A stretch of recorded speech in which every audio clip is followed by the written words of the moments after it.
14 years of data science experience just to figure out perfect moment to slap a loot box in your face. Activision's not hiring devs, they're recruiting dopamine warlords. Welcome to industry where final boss is an algorithm with your wallet in a chokehold. Alright you lot, strap in, cause we're going deep into Activision's new job listing for an associate principal data scientist. Sounds academic, right? It's not. It's behavioural warfare dressed in tech buzzwords. They're not crafting games anymore, they're rigging casinos and engineering compulsion, and today we're ripping masks clean off. Let's not kid ourselves. This job listing isn't looking for a coder, it's looking for a behavioural hitman in a lab coat. They call it Associate Principal Data Scientist, but what they're really after is a seasoned manipulator with 14 years of experience in poking brains until credit card jumps out. Lead data initiatives. That's systemic psychological nudging wrapped in AI buzzwords. Gen AI, reinforcement learning, personalised recommendations. You're not building better gameplay, you're optimising suffering. Whole thing reeks of corporate doublespeak. They set own experimentation and modelling. What they mean is, design tests to find which colour button makes Timmy buy more skins at 3 AM. They want someone who can run lab tests on player behaviour at scale, across regions, in real time. You think that sounds like innovation? Nah, that's precision engineered exploitation. That's Silicon Valley's grimiest trick now plugged straight into your multiplayer lobby.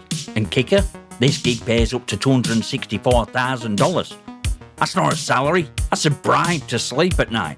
This is where rock goes bone deep. Once upon a time, data scientists in game helped spot bugs, balance weapons, maybe predict server loads. Nah, the digital behavioural engineers crafting experiences designed to keep your brain on hook like a trout with a subscription. Job description's clear. Use reinforcement learning, build recommendation engines, and develop optimization systems. That's neural hacking, not game development. It's shaping your play session to maximise emotional triggers. Happy players don't spend. Addicted, frustrated or FOMO or poison players, they print money. This is dark arts. You log in for fun and 5 minutes later you're halfway through a battle pass with your credit card in one hand and regret in other. Every offer's tailored. Every reward looks timed. Every microtransaction nudged into place by someone in a remote role, analysing your playstyle like a goddamn behavioural surgeon. Fun ain't goal anymore. Fun's bait. Jobs to catch whale, hook minnow, and run A/B tests on rest until summit wrecks. Usually your willpower. Now here's part where mass slips right off. You scroll down to bonus points and boom! There it is. Prior work with mobile gaming studios. That's not a plus. That's a damn red flag flapping at top of a tower made of dead gacha whales. Mobile monetisation, its dirtiest playbook in business. Predatory timers, fake discounts, infinite currencies, and psychological warfare disguised as UI design. And Activision's not just dipping into it, they're copy-pasting old bastard system into the console and PC empire. That bonus point is them saying, have you please players before? Good, let's scale that shit to Warzone. Then they want experience developing experimentation platforms. In plain speak, have you built a digital torture chamber where you can test how many losses it takes before a player rage quits into the store? They're not just testing gameplay, they're testing you, your patience, your habits, your breaking point.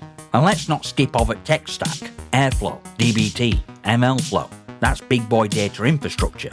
They're not running this on Excel, they're deploying real-time manipulation at industrial scale. This is mobile monetisation 2.0, wrapped in Call of Duty gloss, and served to 100 million players like its feature. Here's where snake oil really starts to burn. They wrap all this in fluffy corporate horseshit like enhancing player journey and driving system understanding. Now mate, what they're actually doing is training algorithms to find your psychological weak spot and milk it like a broken slot machine. Look closer, relevant experiencing with advertising solutions. That's smoking gun, real-time bidding, ad exchanges. In other words, your attention's now up for auction. Every time you open menu, pause between matches, or glance at store, someone's watching, someone's testing, someone's saying, what if we offer him this skin now? What if we nudge that FOMO message a little earlier next round? And if you think that's paranoia, wake fuck up. These people build systems to sell microseconds of your gaze to highest bidder. You're not a player anymore. You're ad inventory. You're a start line in a monetisation funnel. And that data scientist they're hiring? That's puppeteer behind curtains, making your in-game decisions look like your own when they were predicted, tested, tweaked weeks ago by a machine learning model running on Azure. Let's not soft shoe this. This ain't one dodgy job listing. This is new normal for AAA studios. Data scientists aren't assistants to game design anymore. They're game designers. Except they don't build worlds, they build traps. Every quest line, every loot drop, every seasonal pass is now wrapped in predictive models and churn optimization. And it's all happening behind the scenes while they flash you well-being benefits and DEI logos. Free yoga app, mental health days. Meanwhile, their entire pipeline is designed to aggravate your stress levels, sell you relief, and log which trick worked best. It's manipulation as a service. It's empathy as a goddamn marketing strategy. And don't think this stops with Activision. Once one studio figures out how to tune monetisation loop by hour, mood, and spending history, they'll all follow. Because it works. Because you pay. Because no one's calling it what it is. Behavioural racketeering in high resolution, running on engines that used to power storytelling and immersion. But it's kicker. They don't get to win if we stop pretending it's normal. Call it out. Expose it. Rip friendly mask off every engagement system and show what's really ticking underneath. Because if we don't, future gaming's just spreadsheets, skin bundles and algorithms preying on burnout. And we'll be paying 70 quid to bit product. Like, subscribe and all that bollocks. Drop your comments and questions below. Are you still playing game, or are you just starring in Activision's monetisation experiment? I'll see you next time, you magnificent.